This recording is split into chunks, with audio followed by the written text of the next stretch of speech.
Bismillahirrahmanirrahim. Alhamdulillah nahmaduhu wa nasta'inuhu wa nastaghfiruh. Alhamdulillah nahmaduhu wa nasta'inuhu wa na'udzu billahi min shururi anfusina wa min sayyiati a'malina. Man yahdihillahu fala mudilla lahu wa man yudlil fala hadiya lahu. Asyhadu an la ilaha illallah wahdahu la syarika lahu wa asyhadu anna Muhammadan abduhu wa rasuluh la nabiyya ba'dah. Allahumma salli wa sallim ala nabiyyina Muhammad wa ala alihi wa sahbihi ajma'in, amma ba'd. Hadirin dan hadirat serta para pemirsa yang saya hormati, Assalamualaikum warahmatullahi wabarakatuh. Alhamdulillahi ala kulli hal. Segala puji bagi Allah dalam semua keadaan.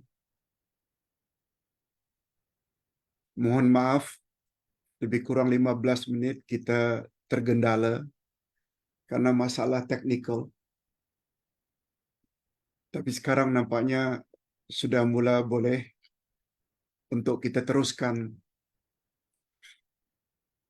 Hadirin dan hadirat serta para pemirsa yang saya hormati, seperti biasa setiap hari Rabu, kuliah duha kita akan isi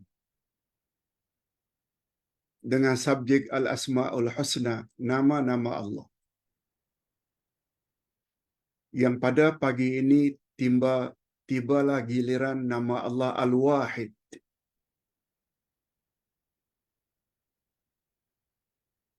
Kemudian kita akan sambung nanti menjawab beberapa pertanyaan jamaah pada penghujung kuliah duha ini.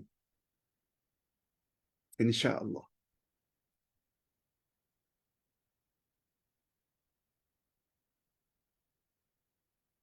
Nama Allah Al-Wahid.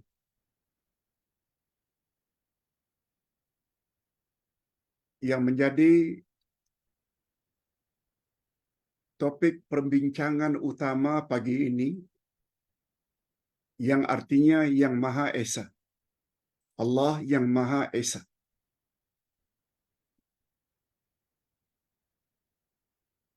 Setelah kita jelaskan pada minggu lalu, nama Allah Al-Ahad, yang Maha Tunggal,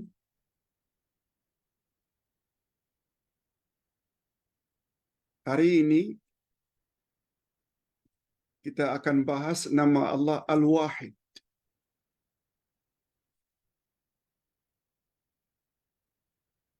Untuk lebih meyakinkan kita, nama Allah mesti ada dalil, kalau tidak dari Al-Quran, dari Sunnah Nabi. Dengan kata lain, nama Allah adalah tauqifiyah. Terhenti sebagaimana yang Allah namakan dirinya, atau sebagaimana yang dinamakan oleh Nabi Muhammad sallallahu alaihi wasallam. Atau dengan kata lain, nama Allah kita tidak boleh reka-reka sendiri. Tidak boleh rekayasa. Walaupun kita anggap itu nama yang baik, tak boleh. Dia tauqifiyah. Referensi atau rujukan nama Allah dua saja, Al-Quran dan hadis Nabi yang sahih. Dan dalam hal ini, Allah Subhanahu wa taala berfirman dalam Al-Quran menyebut tentang namanya Al-Wahid.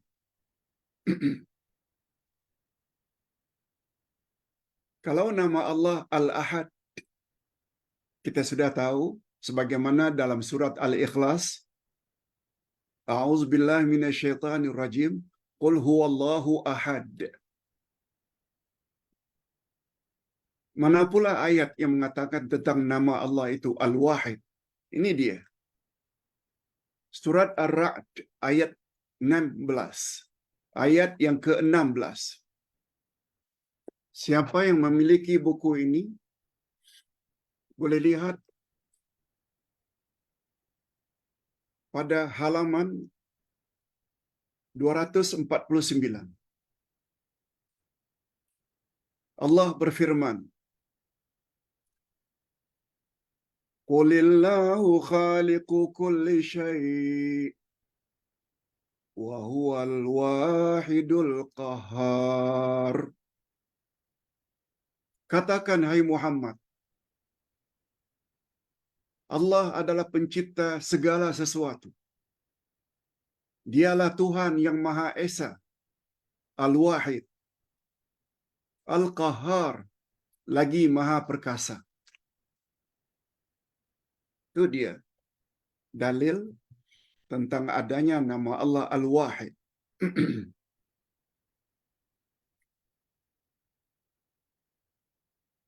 Minggu lalu kita telah jelaskan perbezaan antara Ahad dengan Wahid. Nah, dalam hal ini, apa pula makna Al-Wahid?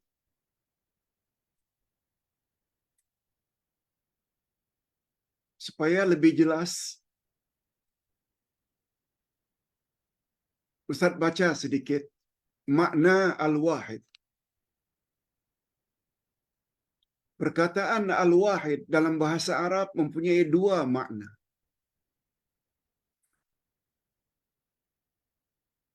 Dua makna.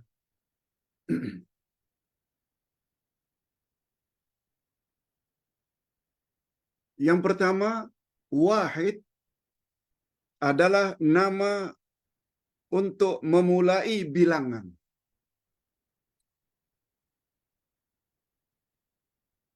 Atau bagi suatu sifat.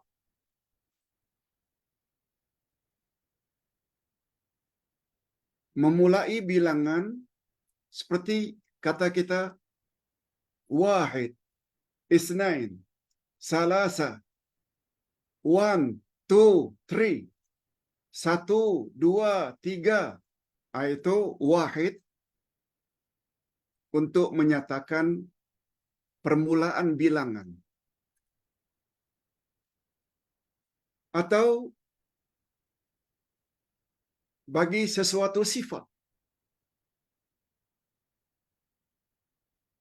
Seperti rajulun wahid, seorang laki-laki. Saubun wahid, sehelai pakaian atau sehelai baju.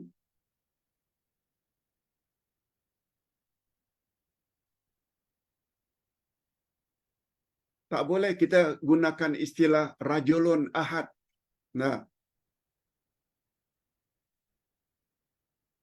dia bagi sifat sesuatu, yaitu satu, bukan dua, bukan tiga. Saubun wahid, sehelai baju, bukan dua helai, tiga helai. Itu satu. Makna wahid.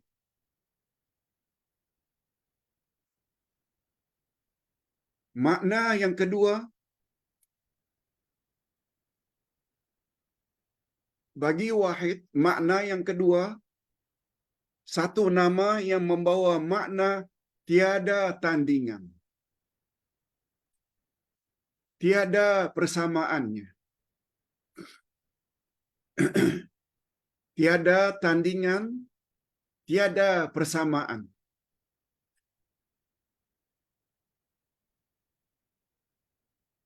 Umpamanya dalam bahasa Arab, fulanun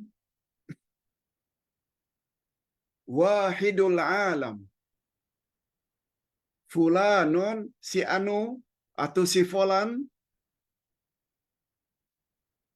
adalah satu-satunya.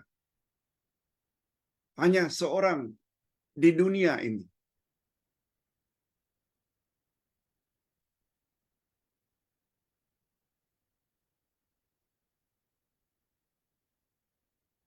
Wahidul alam. Dia satu-satunya di dunia ini.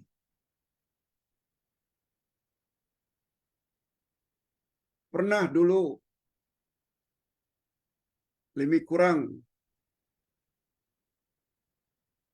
30 tahun yang lalu, kita selalu dengar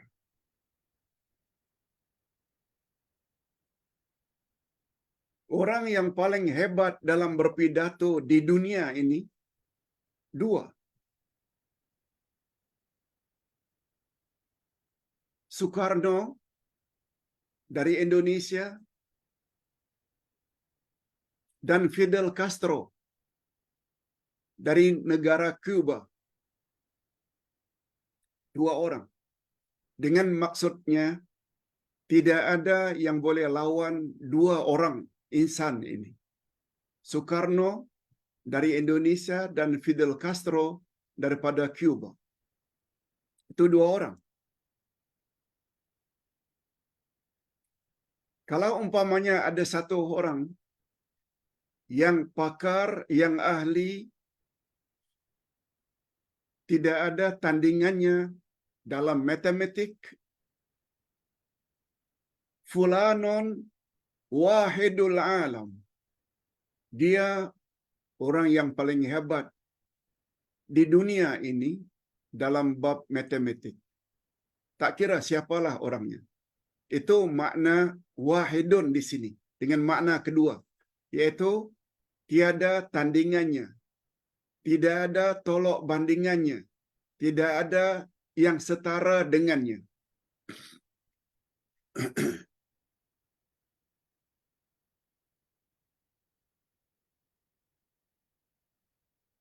Dan Allah Subhanahu wa taala dalam hal ini, Allah Subhanahu wa taala dalam hal ini dialah Ahad dan dialah Al-Wahid. Al-Wahid dengan makna yang kedua. Allah adalah satu-satunya. Itu sebabnya kita perlu tahu dan perlu belajar makna Al-Asma'ul Husna. Dan ingat, dia adalah syarat untuk melayakkan seseorang masuk syurga. Apa dalilnya, Pak Ustaz? Hadis sahih riwayat Imam Bukhari dan Imam Muslim. Inna lillahi tis'atan wa tas'ina isma, mi'atan illa wahida, man ahsaha dakhalal jannah. Rawahul Bukhari wa Muslim. Kita selalu ulang-ulang hadis ini. Dia terdapat di dalam permulaan buku ini. Allah memiliki 99 nama. 100 kurang 1. Siapa yang menguasainya, dia masuk syurga. Siapa yang menguasainya, ada 3 makna. Dia menguasai 99 nama Allah. 1. Yang kedua, dia faham makna setiap nama Allah. Al-Wahid lain, Al-Ahad lain, As-Sami' lain, Al-Alim lain. Itu maksudnya. Dan yang ketiga, dia menyeru atau berdoa kepada Allah dengan memanggil nama-nama tersebut. Jadi dari 3 makna siapa yang menguasainya, salah satu daripadanya kita mesti faham makna setiap nama Allah. Ar-Rahman, Maha Pengasih. Ar-Rahim, Maha Penyayang. Dalam bahasa Melayu, sepertinya tak banyak beza. Tapi dalam bahasa Arab berbeza. Al-Ahad, Al-Wahid. Dalam bahasa Melayu, Indonesia, macam sama saja. Esa, tunggal, satu. Tapi dalam bahasa Arab beza.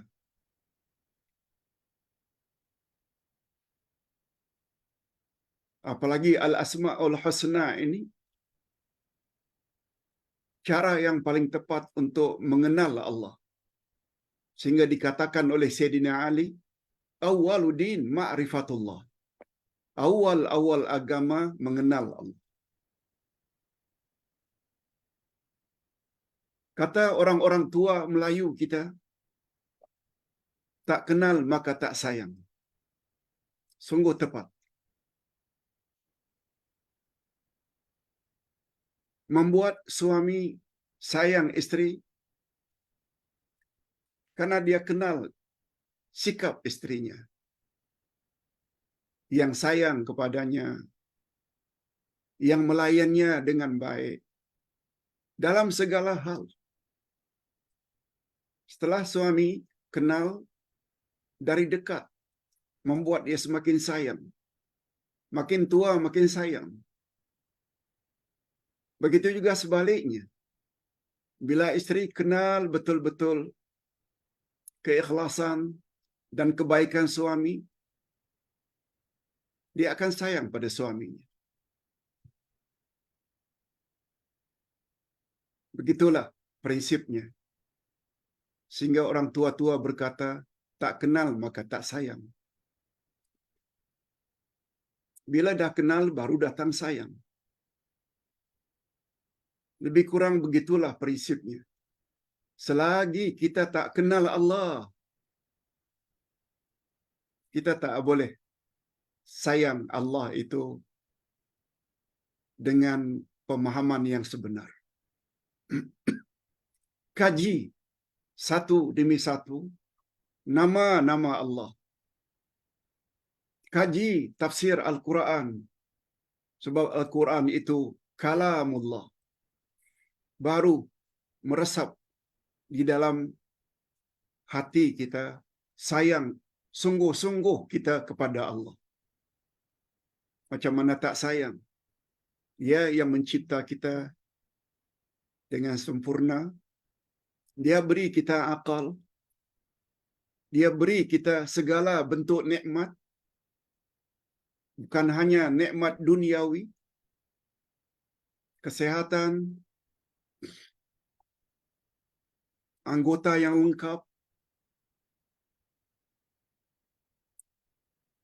panca indera, lebih-lebih lagi nikmat iman, nikmat Islam. Macam mana kita tak sayang Allah? Kalau kita boleh sayang pada ibu bapa karena banyaknya kebaikan ibu bapa terhadap kita, padahal ibu bapa bukan pemberi nikmat yang hakiki. Ibu bapa bukan pencipta sebenar. Mereka hanya penyebab saja. Mereka beri kita makan, minum, pakaian, tempat pendidikan. Sebenarnya mereka menyalurkan saja. Semuanya itu datang daripada Allah. Itu sebabnya bila ada anak yang tidak berakhlak mulia pada ibu bapa, dikatakan anak tidak beradab. Macam mana kalau ada insan yang tidak bersyukur kepada Allah sebagai pencipta hakiki, sebagai pemberi nikmat yang hakiki? Allahu Akbar. Tak tahu kita nak gunakan istilah macam mana. Bukan tak beradab lagi. Bukan kurang ajar lagi dalam bahasa kasarnya. Tak tahu. Itu sebabnya kata Nabi, al-jafa kullal jafa. Bahasa kasarnya, keras hati, sungguh-sungguh keras hati. Bahasa kasarnya, kurang ajar, benar-benar kurang ajar manusia. Apabila Allah panggil, dia tidak datangi panggilan Allah, yaitu azan. Ayah kita bila panggil saja, Abdullah, sini. Umpamanya ayah Ustaz panggil, Abdullah, sini. Ustaz dengar. Ustaz tak peduli. Besar kemungkinan ayah bila 3 kali tak didengar, tidak disahut, kurang ajar kamu, anak tak beradab, ayah panggil tak datang. Sekarang muazzin Bilal panggil. Panggilan Bilal itu dinamakan panggilan ilahi. Allahu Akbar, Allahu Akbar. Kita buat tak peduli saja, buat saja. Tak tahu nak gunakan istilah apa. Nabi gunakan istilah al-jafa, kullal jafa. Kurang ajar, sungguh kurang ajar manusia. Allah panggil berkali-kali, tidak mau datang. Kadang-kadang tak salat langsung. Na'udzubillahi min dzalik. Itu sebabnya kita perlu kenal Allah. Awwaluddin ma'rifatullah. Itu sebabnya kata Imam Ibnul Qayyim, seseorang yang apabila memiliki ilmu banyak macam mana pun ilmunya, tapi dia tidak ada ilmu tentang Allah, dia tak kenal Allah, orang tersebut pada hakikatnya tidak ada ilmu walau sedikit. Walau sedikit. Istilah orang Malaysia, habuk pun tara.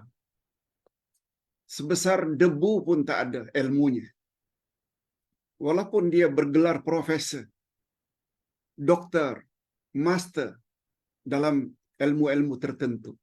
Bila dia tak kenal Allah, macam dia tak kenal segala-galanya. Tak tahu segalanya. Na'udzubillah min dzalik.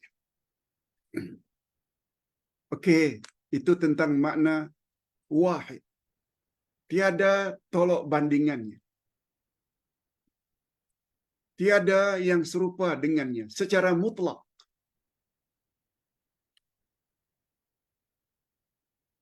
Nah, sekarang kita berpindah. Bagaimana Pak Ustaz bila digabungkan antara ahad dengan wahid?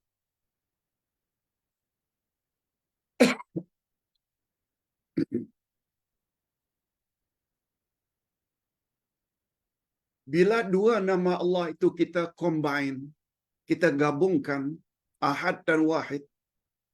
Di sini Ustaz ada tulis, ada 7 makna. Bila kita hendak jelaskan secara detail, barangkali tak cukup 1 jam. Tapi mengingat kuliah kita sangat terbatas dan kemampuan Ustaz juga bercakap tidak boleh lebih dari setengah jam, 40 minit. Sebab dia ada kaitan dengan voice box Ustaz, kotak suara. Apalagi nanti malam ada kelas lagi. Ustaz singkatkan saja 7 poin ini. Kita ada buku, sila baca. Yang pertama sekali, bila kita gabungkan ahad dengan wahid, maka akan terhimpunlah pada diri Allah segala jenis kesempurnaan. Segala jenis kesempurnaan, sama ada pada zatnya, dirinya, sama ada pada sifatnya, sama ada pada namanya, atau pada perbuatannya, tidak ada tolok bandingannya.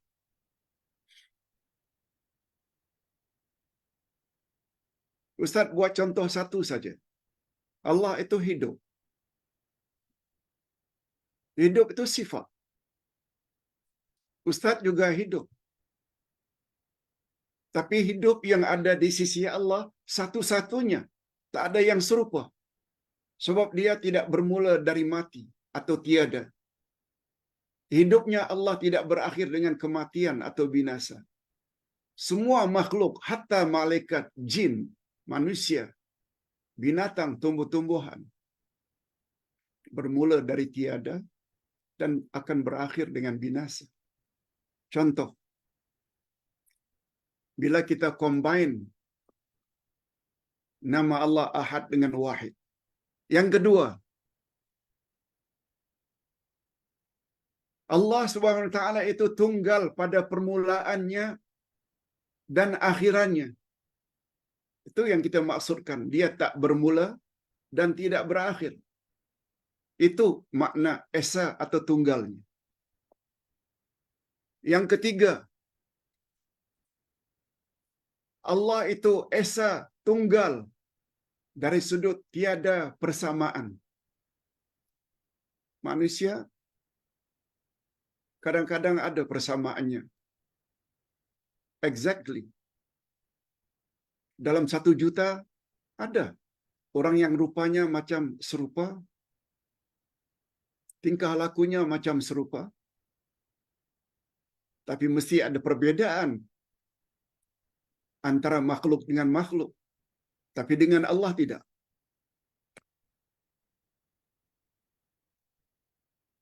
Tunggal. Allah Subhanahu wa taala tunggal dari sudut sunyi atau terhindarnya Allah dari kekurangan.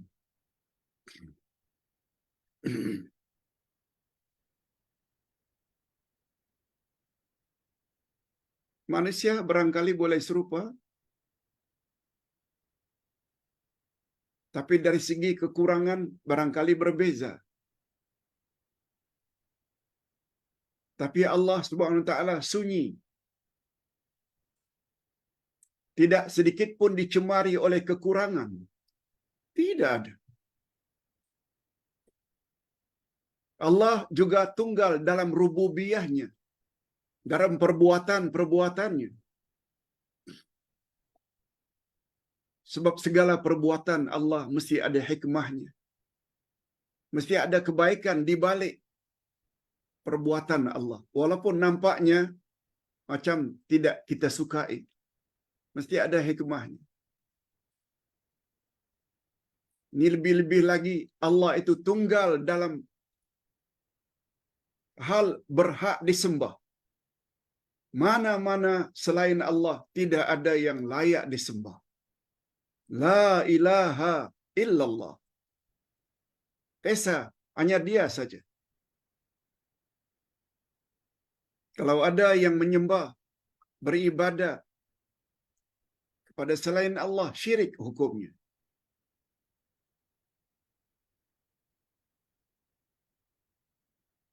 Terakhir yang ketujuh, tunggalnya Allah.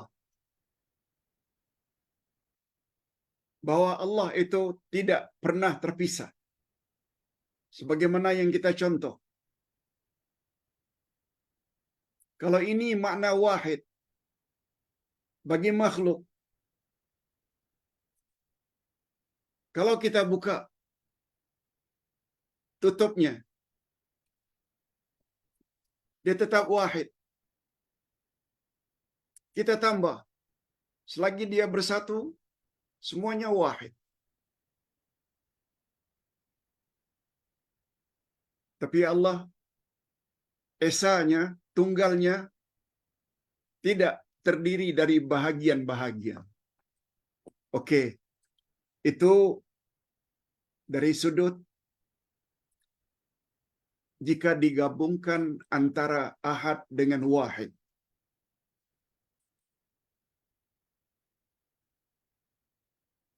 Nah, sekarang kita ingin tahu apa kesan Pak Ustaz bila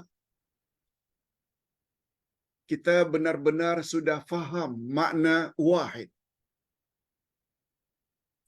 Pertama sekali, orang tersebut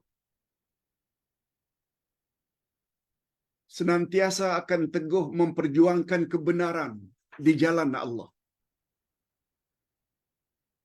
Itu kesannya.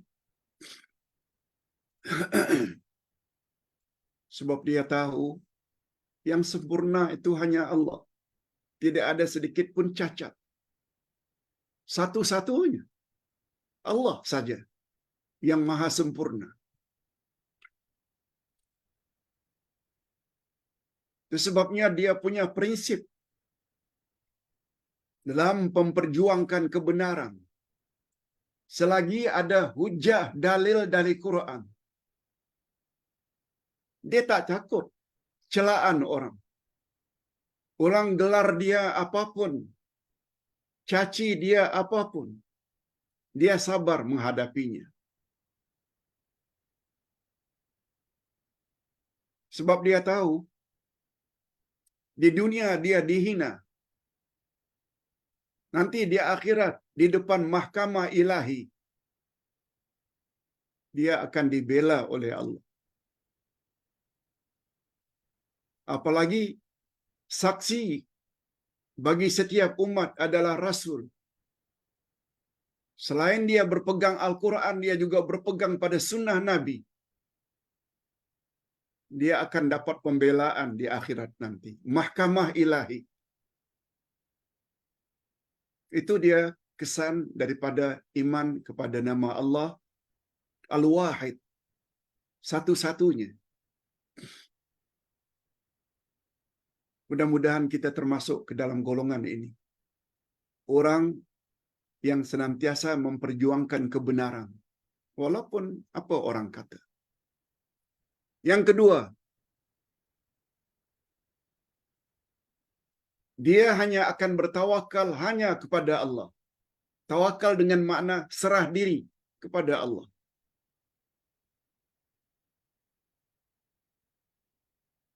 Hal ini kita boleh lihat pada ayat 47 atau 48 dari surat Al-Ahzab.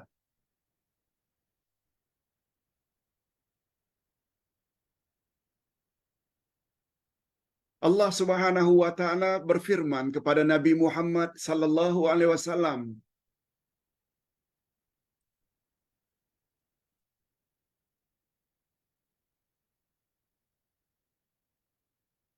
yang selalu diganggu oleh orang-orang kafir dan orang-orang munafik. Apa kata Allah?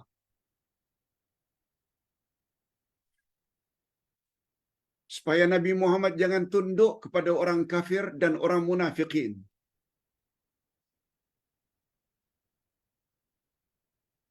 Wala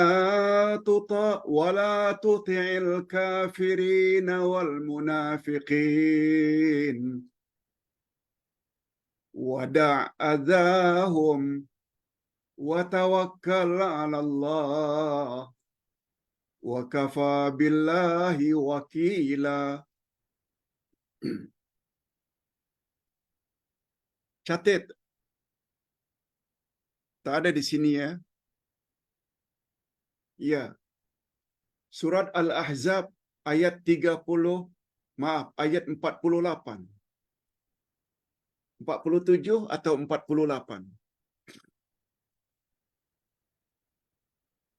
Hadirin dan hadirat rahimakumullah.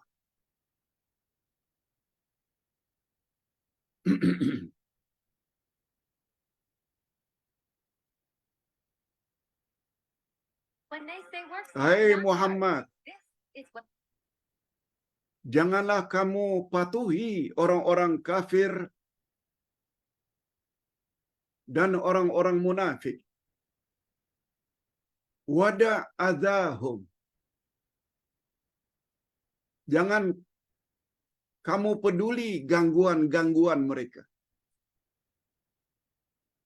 Wa tawakkal 'ala Allah. Tapi kamu mesti bertawakal kepada Allah, wahai Muhammad. Wa kafa billahi wakila. Cukuplah Allah sebagai wakil bagimu. Ayat 40,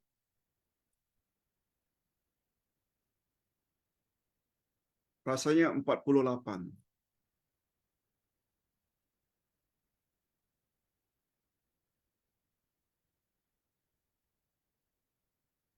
Ya betul, ayat 48. Ustaz ulang sekali lagi. Wala tuti'il kafirina wal munafiqin. Wahai Muhammad, jangan kamu turuti kehendak orang kafir dan orang munafik. Ingat ya, kafir lain. Kafir non-muslim. Wal munafiqin, orang yang mengaku diri Islam tapi cakap tak serupa bikin. Di luar saja macam orang Islam, salat, puasa, naik haji, umrah, baca Quran, tapi dalam hati dekat dengan orang kafir.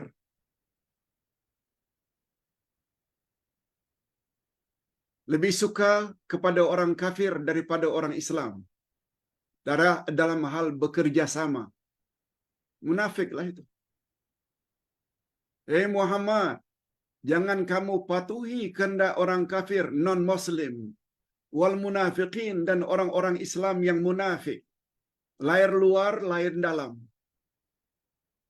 Wada azahum, jangan kamu pedulikan gangguan-gangguan mereka, hai Muhammad. Mereka tuduh kamu apapun, jangan peduli. Tapi ingat, wa tawakkal 'ala Allah. Kamu mesti bertawakal kepada Allah. Wa kafa billahi wakila. Bertawakallah kepada Allah dan cukuplah Allah sebagai pelindung.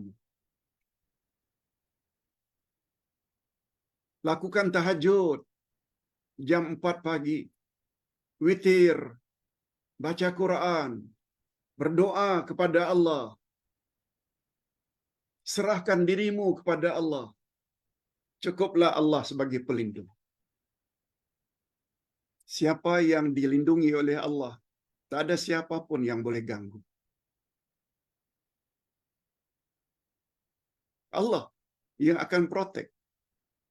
Ingat selalu, khasnya para pendakwah, jangan takut dengan ancaman orang. Dalam hidup yang kita harap reda Allah, bukan reda manusia. Itu sebabnya Ustaz tidak akan segan silu untuk mengatakan kebenaran dari Al-Quran, Sunnah Nabi, walaupun ada setengah orang tak setuju. Tak apa, itu pandangan mereka. Yang penting kita perlu selamatkan diri, juga selamatkan jamaah, audience yang kita bimbing. Supaya sama-sama mendapat reda Allah dan layak masuk syurga Allah. Okey. Lihat tu, kesan iman kepada nama Allah Ahad dan Wahid. Pertama sekali dia akan jadi orang yang istiqamah dalam memperjuangkan kebenaran dan tak pernah takut terhadap cemohan dan celaan manusia. Yang kedua, dia akan senantiasa bertawakal kepada Allah, serah diri kepada Allah, agar Allah protect dia. Dan yang ketiga, dia akan selalu mengulang-ulangi kalimat tauhid. La ilaha illallah, la ilaha illallah, la ilaha illallah. Ulang selalu. Sebab kita faham makna la ilaha illallah. Tiada Tuhan yang berhak disembah melainkan Allah. Dia ada 2 rukun. Kalimat tauhid ada 7 syarat. Dia adalah zikir yang paling afdal. Afdalul zikri la ilaha illallah. Zikir yang paling afdal adalah la ilaha illallah. Allahu Akbar. Itu sebabnya kata Nabi sallallahu alaihi wasallam, siapa yang membaca zikir ini, panjangnya la ilaha illallah wahdahu la syarikalah, lahul mulku wa lahul hamdu, wa huwa ala kulli syai'in qadir. Semua kita hafal.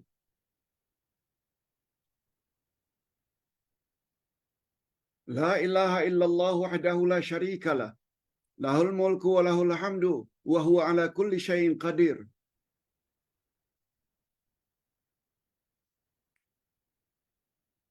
Lebih-lebih lagi selesai salat maghrib dan selesai salat subuh.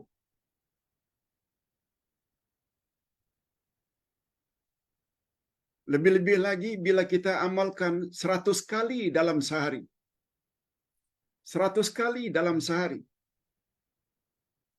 La ilaha illallah wahdahu la syarikalah. Lahul mulku wa lahul hamdu wa huwa ala kulli syai'in qadir. Coba dengar apa kata Nabi.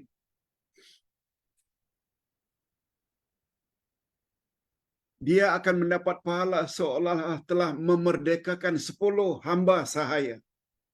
10 hamba abdi dia telah merdekakan. Satu. Yang kedua, akan ditulis untuknya 100 kebaikan. Yang ketiga, dihapuskan daripadanya 100 keburukan, dosa atau maksiat. Yang keempat, dia akan dilindungi oleh Allah seharian daripada gangguan syaitan. Dan kata Nabi, tidak ada yang dapat mengatasi kelebihan itu kecuali bila orang itu baca lebih dari 100. Maknanya makin banyak makin bagus. Tapi usahakan minimal dalam sehari baca 100 kali. Itu sebabnya Ustaz nasihatkan. Ustaz ada sebut di dalam buku yang Ustaz tulis.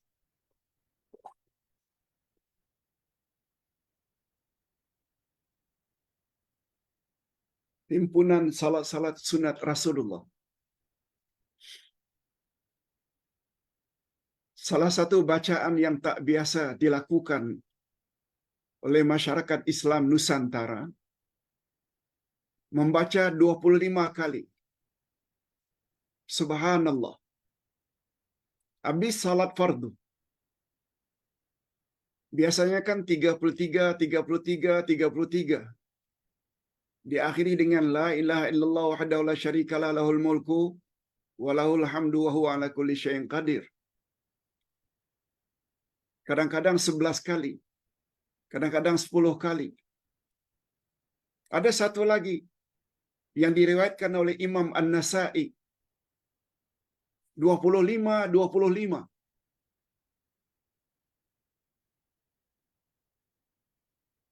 Subhanallah. 25, 25. Alhamdulillah. 25, 25. Allahu Akbar. Dan yang keempat, 25. La ilaha illallah. Jadi 4 jenis zikir sebagai gantian sesekali dari 33, 33, 33. Yang ini 4. Subhanallah 25, Alhamdulillah 25, Allahu Akbar 25, La ilaha illallah 25. Itu saja bila diamalkan dalam sehari, bila 5 waktu, bayangkan 5 kali 25, dah 125. Yang Nabi sebut tadi itu ganjarannya seperti 10 memerdekakan hamba abdi. Ditulis untuknya 100 kebaikan. Dihapus daripadanya 100 keburukan. Dia dilindungi oleh Allah dari gangguan syaitan seharian. Itu kalau 100. Tidak ada yang boleh mengatasi ganjaran itu kecuali bila orang itu baca lebih dari 100. Allahu Akbar. Mengapa kita tak amalkan? Banyak lagi yang dapat kita perkatakan dalam hal ini. Nah, yang terakhir, Ustaz ingin sebutkan doa yang sangat bagus yang pernah diajar oleh Nabi sallallahu alaihi wasallam. Ada kata-kata ahad dan kata wahid. Ini doanya. Lihat muka surat 253. Allahumma inni as'aluka ya Allah bi annakal wahidul ahadus samad alladzi lam yalid wa lam yulad wa lam yakul lahu kufuwan ahad an taghfira li dhunubi innaka antal ghafurur rahim. Ya Allah, sesungguhnya aku memohon kepadamu, ya Allah, dengan bersaksi bahwa Engkau adalah Tuhan yang Maha Esa, Maha Tunggal, tidak berhajat kepada sesuatu, tapi segala sesuatu berhajat kepadamu. Engkau tidak beranak dan tidak pula diperanakkan. Tidak ada seorang pun yang menyamaimu. Aku mohon kepadamu agar mengampuni dosa-dosa aku.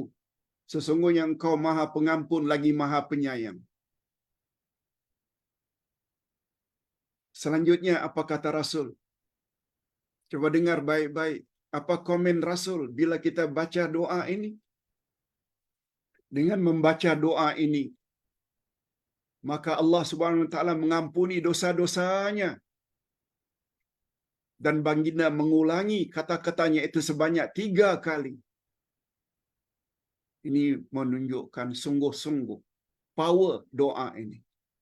Hadis sahih riwayat An-Nasa'i dan Abu Dawud dan disahihkan oleh Syekh Nasaruddin Albani. Allahu Akbar. Dan banyak lagi doa-doa.